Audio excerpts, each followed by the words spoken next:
I intend to resign as party leader, as Prime Minister, after the party selects its next leader. চলতি বছর অক্টোবরে কানাডার জাতীয় নির্বাচন, আর নির্বাচনী বছরই পদত্যাগ করলেন দেশটির প্রধানমন্ত্রী Justin Trudeau.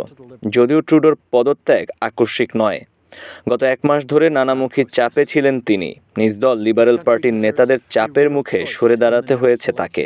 And it has become clear to me that if I'm having to fight internal battles, I cannot be the best option in that election. এতে করে প্রশ্ন উঠেছে, কে হতে যাচ্ছে কানাডার নতুন প্রধানমন্ত্রী? নির্বাচনের আগে 10 মাস কে করবেন রাষ্ট্র পরিচালনা?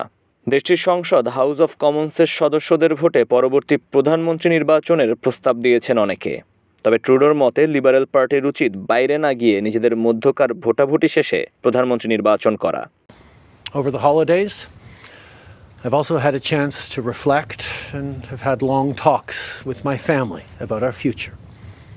Throughout the course of my career, any success I have personally achieved has been because of their support and with their encouragement. যদিও ট্রুডোর পদত্যাগের একদিন পেরিয়ে গেলেও এখন পর্যন্ত যোগ্য কোনো প্রার্থীর নাম উঠে আসেনি। হাউস অফ কমন্সের ভোটাভুটি হলে বড় সম্ভাবনা আছে বিরোধী দল কনজারভেটিভ পার্টির প্রধান পিয়েরে পলিভ্রের জন্য। এদিকে লিবারেল পার্টির মধ্যে বারবার উঠে এসেছে দেশটির সাবেক অর্থমন্ত্রী ক্রিস্টিয়া ফ্রিল্যান্ডের নাম। গত বছর ডিসেম্বরে ফ্রিল্যান্ড পদত্যাগ করলেও নিজ দলে তিনি একজন প্রভাবশালী। অনেকে আবার ভাবছেন ফ্রিল্যান্ড পদত্যাগের পর অর্থমন্ত্রীর দায়িত্ব নেওয়া ডোমিনিক লাব্ল্যাঙ্কের নাম। লাব্ল্যাঙ্ক ট্রুডোর দীর্ঘদিনের পারিবারিক বন্ধু। ট্রুডোর বাবা প্রেসিডেন্ট থাকাকালীন সময়ে লাব্ল্যাঙ্কের বাবা ছিলেন তার প্রেস সচিব। 2021 সাল থেকে কানাডার প্রথম সারির কূটনীতিক বলা হয় মেলানি জোলিকে। ট্রুডো নিজেই জলিকে পররাষ্ট্র মন্ত্রণালয়ের দায়িত্ব নিতে উৎসাহ দিয়েছিলেন। কদিন বাদে যুক্তরাষ্ট্রের প্রেসিডেন্ট হিসাবে শপথ নেবেন ডোনাল্ড ট্রাম্প। এ সময় ট্রাম্পের সঙ্গে সম্পর্ক উন্নয়নে অনেকেই জলিকে ভাবছেন প্রধানমন্ত্রী পদে তুরুপের তাস হিসাবে। কানাডার কেন্দ্রীয় ব্যাংকের সাবেক গভর্নর মার্ক কার্নিওর নামও উঠে এসেছে তালিকায়। ফ্রিল্যান্ডের বন্ধু কার্নিওকে প্রধানমন্ত্রীর দায়িত্ব নেওয়ার প্রস্তাব দিতে পারে লিবারেল পার্টি। আপাতত কানাডার লিবারেল পার্টি যাকেই প্রধানমন্ত্রী হিসাবেই বাছাই করুক না কেন, সবার সামনে থাকবে অর্থনীতি এবং কূটনীতির বিষয়টি। দেশটির রাজনৈতিক বিশ্লেষকরা বলছেন ট্রুডোর পতনে তার দলের অবস্থা এমনিতেই নাজুক। বাকি 10 মাসের রাষ্ট্র পরিচালনার উপর নির্ভর করছে আগামী মেয়াদে লিবারেল পার্টির ক্ষমতায় আসা না আসার ভবিষ্যৎ।